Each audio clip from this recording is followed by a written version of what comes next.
What's up, everybody? Welcome into the Sansom Sports Media Podcast. Trying something just a little bit new here. If you are listening for the first time live, feel free to put comments in. We'll get to every single comment that we have throughout.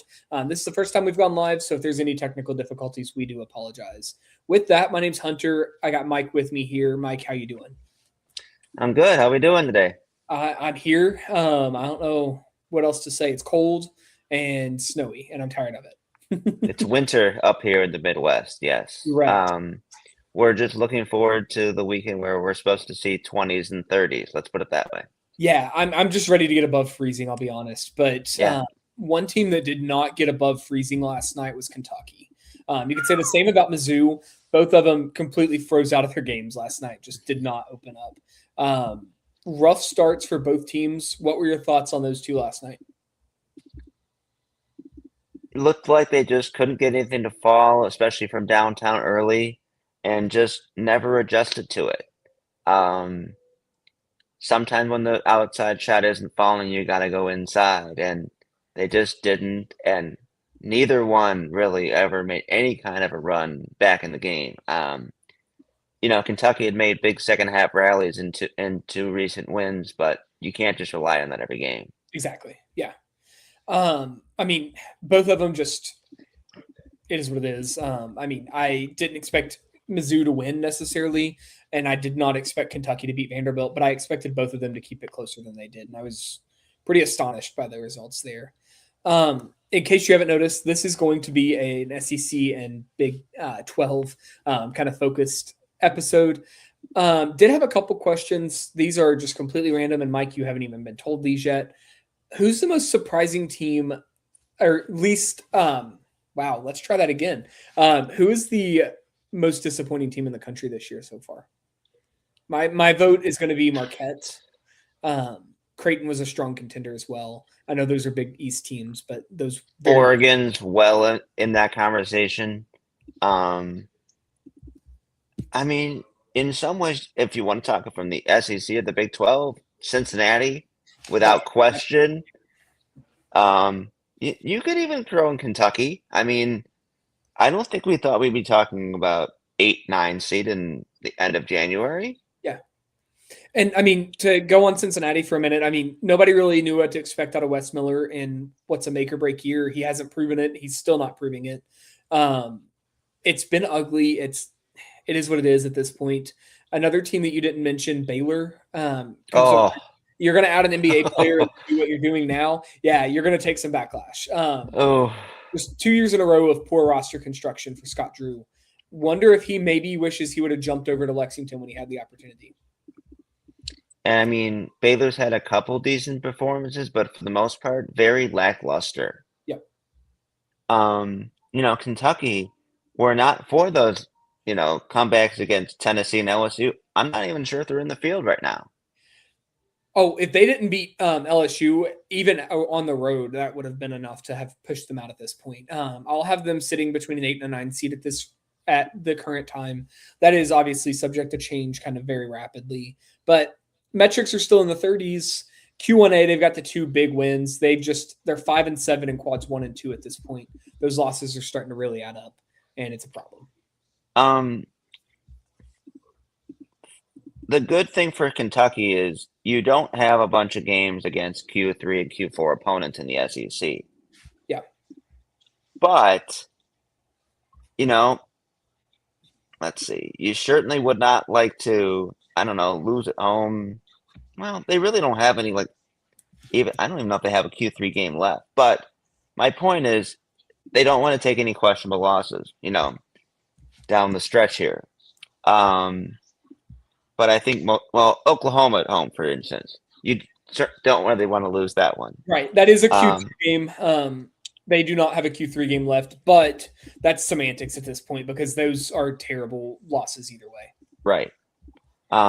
So I think they're still in fine shape, but the fact that they don't have Q3 games means that they're going to be playing some pretty good opponents, and they need to win more of those games. Yes. They're still only 3-6 in Q1. They're 5-7 in Q1, Q2, which is okay. It's enough to make it, but long way from being a certainty. Yeah, and you're really going to hurt your seeding. Like, obviously, having a Q1 win is your first step to making the actual field, but you have to have multiple of those to really be safe. And having just the three right now, yeah, 3 and 6 in Q1 is not going to get it done. You're going to be kind of flirting in that 8, 9, 10 range all year. Now they got Arkansas this weekend. If they can go to, Arkansas and win, that changes a lot of the conversation. Yeah. If they don't, those games against Oklahoma and Tennessee, Suddenly become a little bit more important. yes.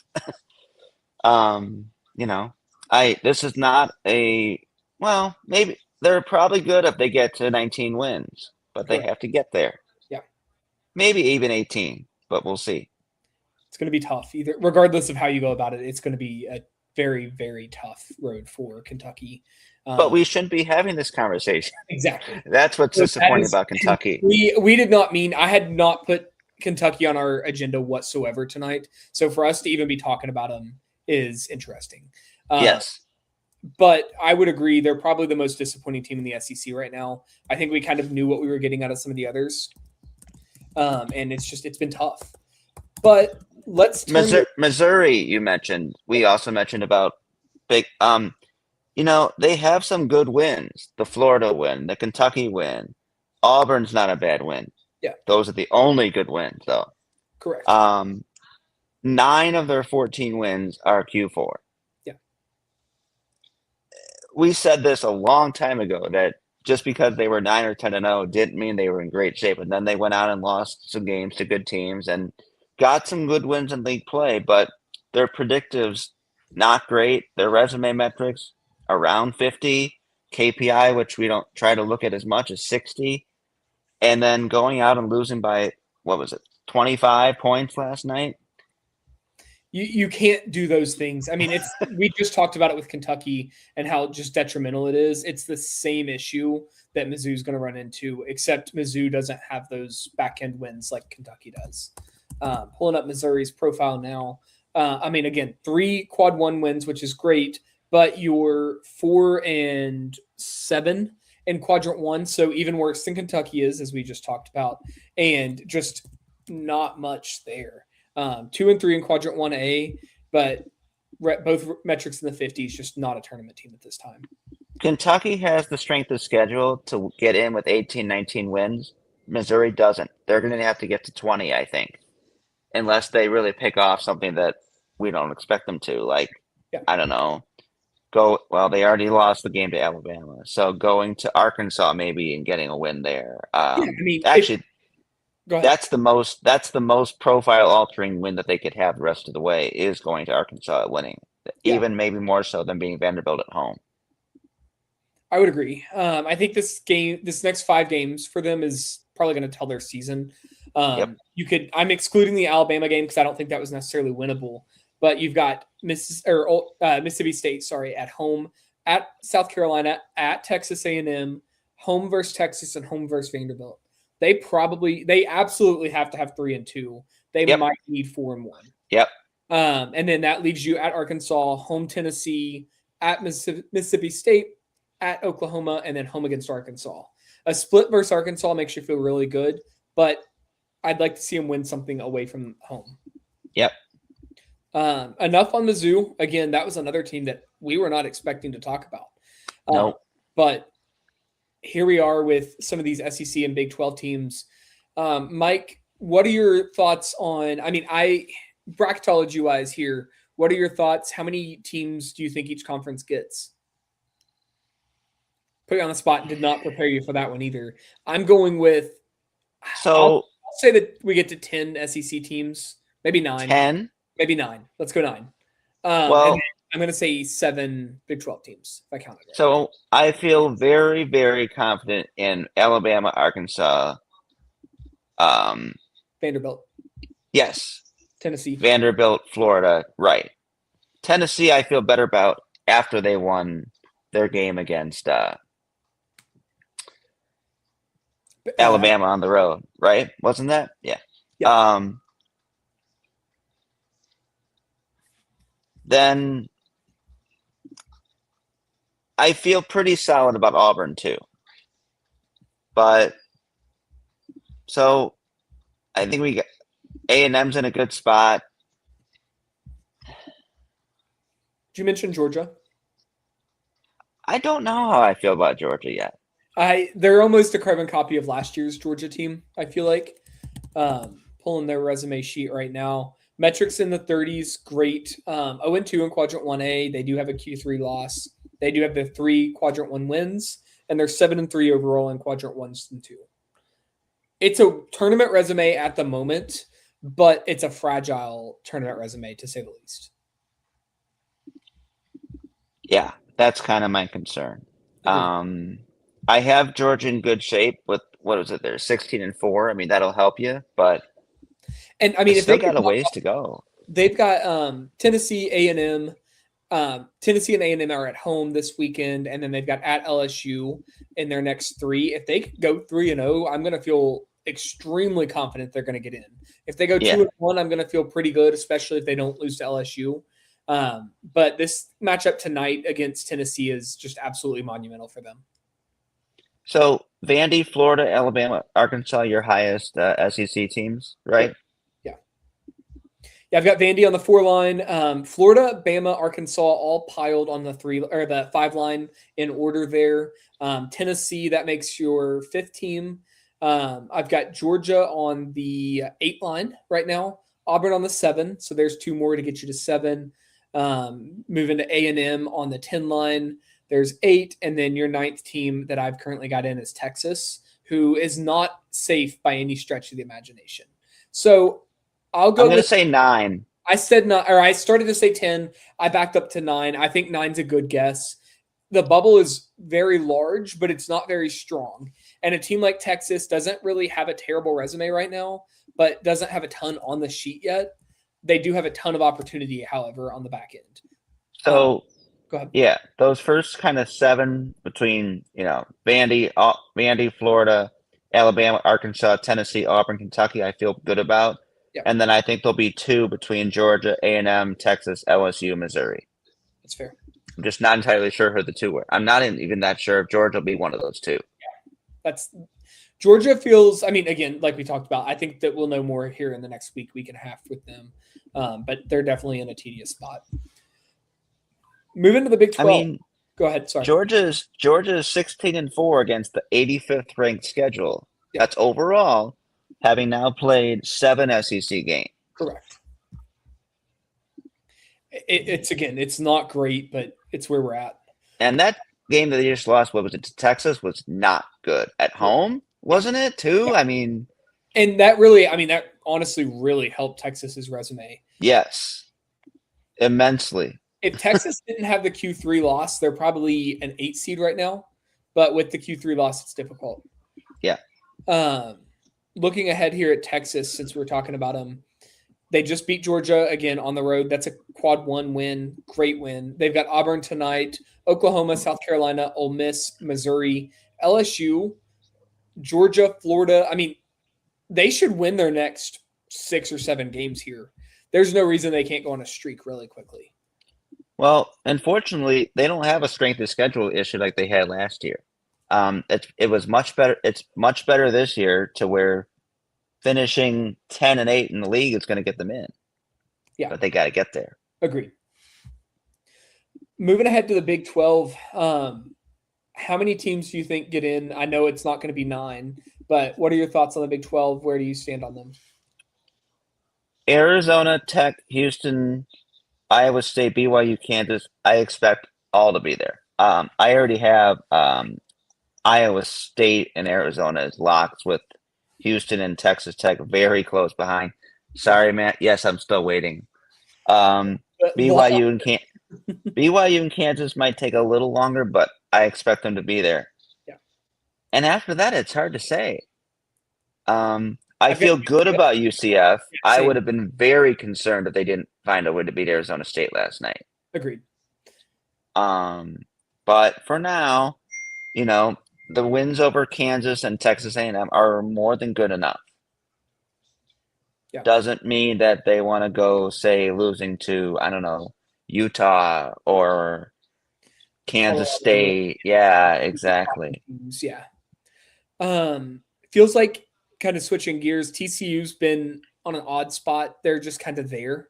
Go ahead. Yes. TCU is the other team that, if there is going to be would it be a 8th team? Yeah. I feel like they're the ones with the best chance. They've got the better wins. I know they have the loss to New Orleans, but we've seen them beat good teams. Who has Baylor beat? Nobody. I mean, literally nobody. Who has Oklahoma State beaten? Baylor does have 2 quad 1 wins. Sorry, let's go to Baylor first. But they are. I think one is Oklahoma State. San Diego State and Oklahoma State. Yeah. Yeah. So they're back in quad, and these would be very quad 1B wins. Yep. We talk a lot about quad 1A, especially at the top of the bracket. Quad 1B they're barely quad 1, but we're going to call them quad 1s. They're still great wins, but they're not enough to build an entire resume around when you are struggling as much as Baylor is. And Baylor's 4-8 in Q1, Q2 games. Correct. Which is atrocious. Not good. Yeah. I just don't see it for right now for Baylor, Oklahoma State. West Virginia is trying. They're getting closer, but they still have a long way to go. Yeah.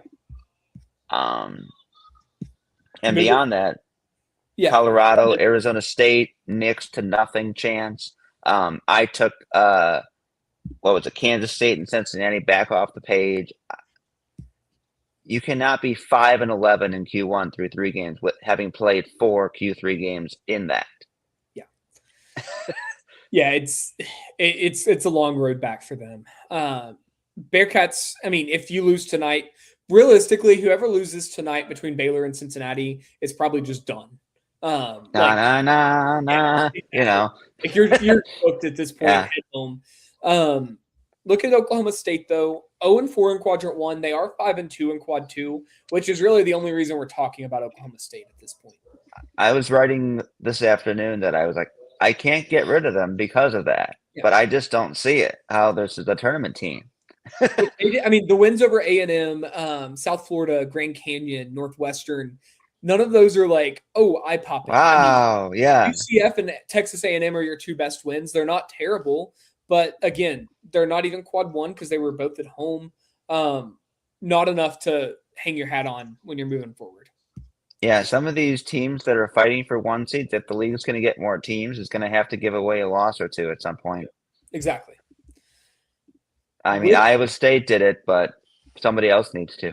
Yes. And I've had a lot of Iowa State fans very upset with me for having them behind like in Illinois because they have the common opponent in Purdue. It's not just 1 game. Yep. Purdue is now behind Iowa State pretty clearly after losing last night. But before then, they did have some other wins that kind of helped keep them above the Iowa States of the world and that kind of thing. So more to come, but it's not 1 win. You cannot just hang your hat on that 1 game. And that's what people really don't understand sometimes. Yeah. Moving along here. Speaking of top teams, Arizona, 21-0. Yeah. Shout out to the Miami Redhawks. Very dramatic win last night. we're not gonna have a segment on Miami right now. We will later, but just wanted to give them a shout out. We have 2 21-0 teams. Arizona's one of them. And the Big 12 is obviously an impressive feat. Did we find a weakness, however, with what BYU did to them late in the game? I mean, Arizona just about self-destructed at the last minute or 2 of that game. Good block at the end to save that. Maybe. I mean, if we see it again, then it would definitely be something to discuss further. For now, though, I mean, we have a 21-0 team with just so many quality wins now. I mean, no one's locked up a 1 seed, no one's locked up the number 1 overall seed, but you know, let's see, what are they now? 9-0 in Q1 games, you know.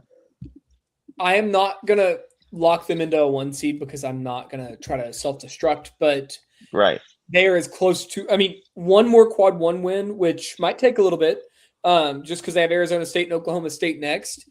I don't know that I'm going to be putting them anywhere until we get to that Monday, February 9th game, but if they would win their next 3, they're absolutely a 1 seed, and I'll lock them in.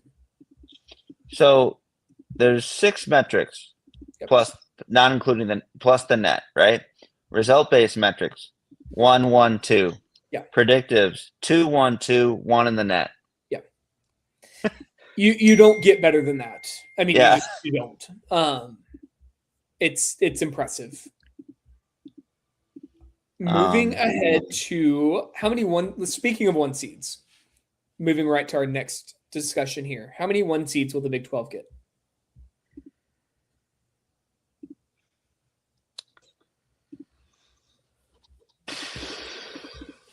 I'll say 2. Who's the second? Is Houston going to get there? Texas Tech coming up. I don't know that Tech can get there, but I think if it is going to be somebody, it'll be Houston. fair. So Texas Tech, since I had them up and we mentioned them, 5-4 in quadrant 1. I think right there, that's enough to get kind of push them away. 4 losses already is going to be tough. If you run the table, we'll talk about it in March. Looking at Houston though, 4-2 in quadrant 1, 17-2 overall. Pulling up some resume metrics here in just a second. Apologies. All right, 10th in the net, 11.3 resume average, 4.7 predictive. Just the 1 quad 1A win. So a little bit of work to do for them to get to a 1 seed. It's a sneaky resume, but it's kind of thin. They need to bolster it with some quad 1 wins. Well, they're going to have to knock Arizona from the ring to the unbeaten, I think. I would agree. Iowa State, do we think, despite losing to Cincinnati, do you think they can get there? Can they? Yes. I don't know if they actually will, though. That's the problem. Yeah, I mean, they've played much better since that Cincinnati loss. Maybe that kind of woke them up. I don't know. It almost felt like a wake-up call. I agree. I mean, they crushed Central Florida, and that game against Oklahoma State was not that close. I mean, it was 50-20 or something at the half. Yeah. So, and they just kind of took care of business as you should. Yeah. Is there a possibility for 3? Sometimes, UConn has not looked as good as they did earlier in the season. Yeah. More recently. And Duke has a way of just playing with their food sometimes. I don't know what it is, but, a couple losses there. Sure. The Michigan State, Purdue, Illinois beat each other up. Absolutely. That's fair. My issue with getting 3 1 seeds is that means that you're only going to get 1 Big Ten 1 seed more than likely in this scenario. And I just don't see, after what we saw out of Nebraska last night and what we've seen out of some of these other teams, yeah, there's going to be some carnage, but I expect a Michigan or, an Illinois or even Nebraska, if they keep playing like they have, to get to that 1 seed kind of spot.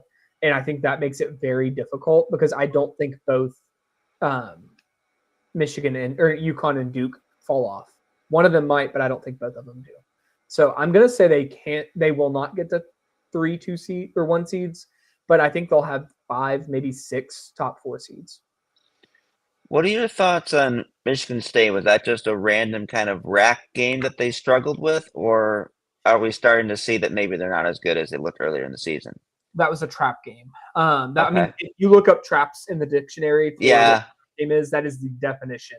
Yeah. You've got Michigan upcoming this weekend. You've got this little game in cold New Jersey that nobody really is going to be watching. There weren't fans. You just played with your food. You should have gotten beat. And you ended up winning it. These are the kinds of games that 1 seeds win or top 2 or 3 seeds win to get there. Mm-hmm. I am not concerned about Michigan State right now. That will change if it continues. Illinois is definitely making a 1 seed case. Yep. The problem is there's too many good teams there too. Yeah. But they're making a case. I mean, that win over Purdue, you've already got a couple good non-conference wins. The Texas Tech win's really good. Yeah. The problem is the loss at home to Nebraska is the problem. Yeah. But also, it's Nebraska, and I'm sorry, but if you watched that Michigan-Nebraska game last night, there's no way you came away thinking that Nebraska was anything other than a top 5-10 team in the country. Did that without 2 players. I'm sorry. Probably should have won the game. Exactly. And yes, there were questionable foul calls. There are questionable foul calls in every game. I understand why Nebraska fans are upset. It did not cost you all the game, though. No. That was your side minute or two there on the Big Ten. Moving back towards our friends in the SEC, is parity this year that we've seen with the SEC? I mean, again, we don't have anybody above a 4 seed at this point, and it's just parity all the way down. Is that a strength or a weakness? It might be a strength in that it might allow more teams to get in, giving you a chance for, a run. Yeah. But if the Big Ten has been any indication, having a bunch of teams between a 3 and 11 seed doesn't necessarily mean you're going to go on and win a national championship. Yeah. And it's hard for me to see any SEC team getting above a 3, maybe a 2. But it is going to take Alabama, Arkansas, Vanderbilt just about running the table. Exactly. And I think Vandy's probably in the best spot. They do have some nice road wins. I know that they didn't play the high profile names that you're expecting, but they have nice road wins and they've looked good doing it. They could get there, but they basically have to run the table. I don't know that Arkansas has enough to get there, and I don't think Florida is able to get that high. Arkansas's had a couple games where they just kind of get blown out too, and that really hurts the predictives. We say the resume metrics help you get there, and the predictives help seed you. So, yep. And that is absolutely the truth. So I think I really think it's a weakness this year. I don't think, there's parity because it's the best conference in basketball. No, the best conference in basketball is the Big 12, and I think the top 6 or 7 teams kind of confirm that. Now, you want to argue for the deepest conference in basketball? I would hear the argument for the SEC at that point. Yeah. Any thoughts, rebuttals? No, I think we'll get 9 from the SEC and 7 from I'm in between 7 and 8 for the Big 12. Who's your 8th team? TCU? Do you think TCU can get there? I think TCU gets there. Okay. When you ask who did you beat, where did you beat, and all that, TCU's got a good case there. I know they lost to New Orleans, but they also beat Wisconsin and Florida. And one thing to add with our TCU friends, they had an injury issue in the middle of that New Orleans game. They've looked much different. I mean, they almost beat Michigan when Michigan was playing like the best team in college basketball history. And yeah, they took the loss to Utah. I'm willing to overlook a loss to Utah, a loss to Notre Dame, especially when you've got wins, 2 wins over Baylor, a win over Florida, a win over Wisconsin, and you start stacking things like that. It becomes really impressive. Mm-hmm. And obviously New Orleans is not good per se, but by the end of the season, at least in that league, I think they'll find a way to finish with around a 500 record. Roughly, yeah. But that's still it's not good to have a loss like that on your resume. Yeah. They're 224 in the net. There is very little shot that they get to 160 to be a Q3. No, I agree with that, but we're not talking about like 324 or something. It could be worse. Absolutely. Yeah. Looking at kind of TCU's remaining schedule, pretty tough. They've got Houston, Iowa State, UCF, Kansas State, in like big key matchups there. You've also got the games at UCF, at Oklahoma State, at Colorado is even a decent game. Like there are some really solid opportunities throughout the schedule, and then you do close it out with Cincinnati at home, and that I think really matters. If they get enough wins to be in the discussion, that means they'll have beaten some of these good teams. Agreed. Absolutely agree. Kind of looking at some similar profiles. I love BartTorvik.com has some really cool options where you can pull up similar resumes, similar efficiency or predictive profiles. I kind of looked through them. Picked TCU for this year and looked them up. 3 of the teams got an at-large bid. The rest of them missed out of 10 teams. So 30% chance of making it feels about right. It's a long shot, but somebody's got to make it eventually in the back end of the tournament.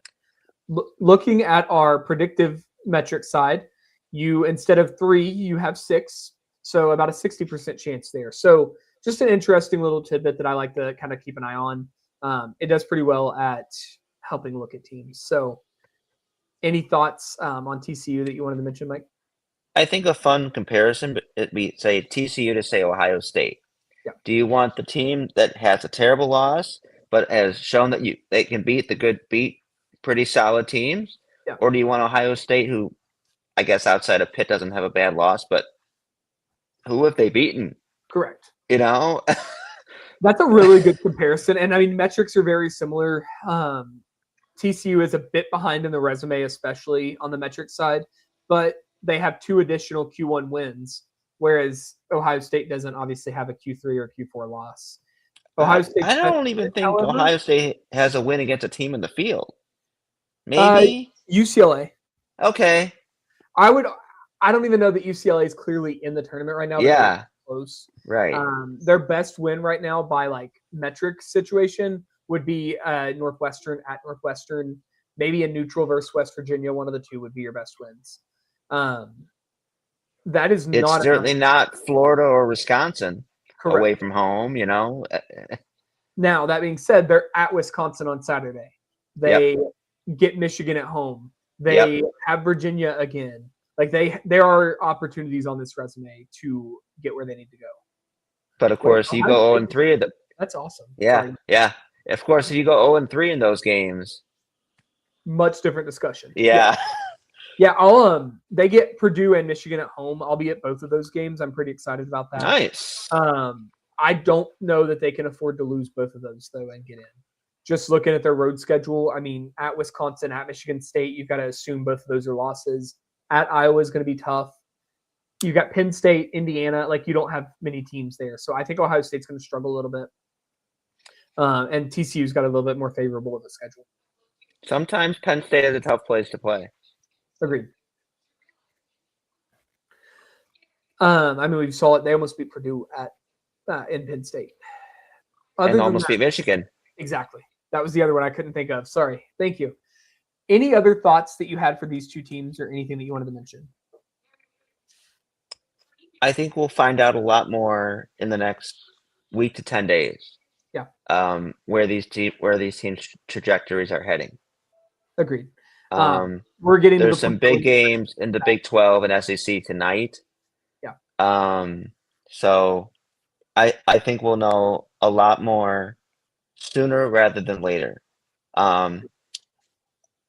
So I know this doesn't sound like a lot, but I already have 8 locks as we're about to head into February. I think last year I only had like 3 or 4. Yeah. It will get late early, folks, because remember there's like 23 leagues that are going to only send one team. Yeah. I already have 8 spots locked, and there's a bunch of other teams that are pretty close. So when it gets down to it, this may surprise people, but there's really only maybe 10 to 15 spots left, really. If we're really, yeah. It will get late early. It is already late for a lot of teams. Yeah. I'm looking at Cincinnati and Xavier here. Them are basically done. Your Wake Forest is done. I'm looking at my bid watch that I put out before this last weekend. Cincinnati, Arizona State, Colorado, all done. Washington, done. Both Mississippi schools are pretty much on life support. Ole Miss with a decent chance. And I only have about 10 or 11 non-Power 5 teams that are even considered. Right. Yeah. And no surprise in any of those Power 5 schools that you mentioned. None of them looked like tournament teams in November or December. They still don't now. Yeah. And they've done enough to just kind of scrape by and be around the bubble, but now they're falling off. Teams like Minnesota, Baylor, West Virginia actually is elevating a little bit. But Minnesota, Baylor, Oklahoma, those 3 really feel like they're on kind of their last legs as well.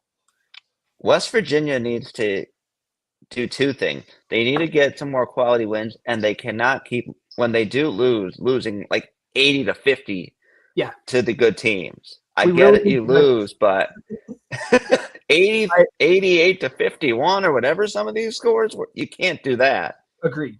And what's really hurting them right now, not necessarily the 1 and 5 in quadrant 1, because we've seen worse records get in. It's the 1 and 2 in quadrant 2, and then 8-0 in quadrant 4. You can't play that many games on that back end of the quadrant spectrum there. It's the Georgia problem. Yes, it is the Georgia problem. looking at their schedule, I mean, they've got the win over Kansas, which is nice, but they do have a Q3 game left with Utah, 4 more quad 2 games, and 4 more quad 1 games. They probably need to win 3 of their quad 2 games and at least pick off 1 more quad 1 game. That's going to mean beating Tech at home, UCF on the road, at TCU or at Oklahoma State. And I'm not sure Oklahoma State stays at 1. So I have that kind of in its own bubble. They do get BYU at home. So right now they have 5 quad 1 games remaining. So tonight you've got Baylor, Cincinnati kind of in the loser. We kind of kicked the curb game. The winner, I mean, is still there, but not anywhere near the field. TCU with a huge opportunity against Houston. I mean, if they can find a way to get this, you feel really good about their chances. But that's a big ask. It is at home, but still, overall, Houston seems to be, looking better. In the SEC tonight, LSU playing Mississippi State. LSU absolutely has to have this. I would officially send them to Cancun if they lose. Georgia, Tennessee. Georgia needs this more than Tennessee does. Period. Auburn, Texas. It sure would help Texas to win this. These are the kinds of games that get you into the tournament, Sean Miller. If you're looking for a win, that's the way to do it. Yep. So those are the major games that I see, at least for tonight. And then tomorrow, Colorado's playing Iowa State. I mean, I guess if Colorado wants any chance, there you go. Good luck. Yeah. Go to Hilton and win. Yeah. You're not looking at other kind of matchups, and this is outside of just our 2 conferences we've spent most of the time talking about. But you got Xavier at Seton Hall. Really important that Seton Hall wins this one. They have fallen all the way out of my bubble or out of my bracket, and they are firmly in the last. Pretty far out in a way. I guess not far. I just don't see it. There's a lot of ground to make up. Yeah. Without having a lot of opportunity to make that ground up. They're going to have a lot of pressure games. Butler at St. John's is an extremely interesting game tonight. Butler, obviously, right on the bubble. St. John's just got their 900th Pitino win. Got to do all that celebrating in Cincinnati against Pitino's son, which was really cool. St. John's favored by 12.5. Huge game, though, for both teams. Otherwise, where do you have Butler, or where did you have Butler? Butler was my third team out. So for those that are having like 8 and 10 teams out, don't forget about the win over Virginia. Yep. That is very, very important for their resume. When you compare that to teams that don't have wins over teams in the field. I mean, Butler not just has one. I mean, it's one that we're talking about as like a 4 or a 5 seed. Yeah, maybe and that is the Q1A win. That is that is the creme de la creme. Like that is your big win that you want to see. They also, I mean, they have another quad 1 win as well. They're in a good spot right now. I think they have 3 or 4 road wins. Yeah. So now, if they don't beat UConn, Nova, or St. John's, they're probably going to have to win the rest of their games to get in. Sure. But if you look at what they have left, it's doable. Correct. And I mean, they get UConn at home. Is that the game that finally knocks UConn off the pedestal? I don't know. It could be, but it's going to be tough. They're going to have to really run the gauntlet here. And they're really going to be through it, but there is a chance. And I think they're the most likely next bid out of the Big East outside of those teams that are kind of up in the bracket a little bit. Yeah, it's still possible this could only be a 3-bid lead. We're not going to talk about that, Mike. Other than that, guys, there's a ton of action tonight. It's all on nkybbracketology.com if you want to go check it out. Appreciate you all listening and watching. This was a trial of a live. We kind of threw it together without any real advertising or anything. We'll be back soon with another live stream, probably at a better time and not 6 p.m. on a Wednesday afternoon. But we wanted to try it and get all the bugs out. So thanks for putting up with us today. I saw a couple of you guys in and out. If you have questions, comments for us, please leave them in the chat. If you're listening to this backwards, please just let us know if there's anything you want to see. Thanks, guys. Thanks, everyone.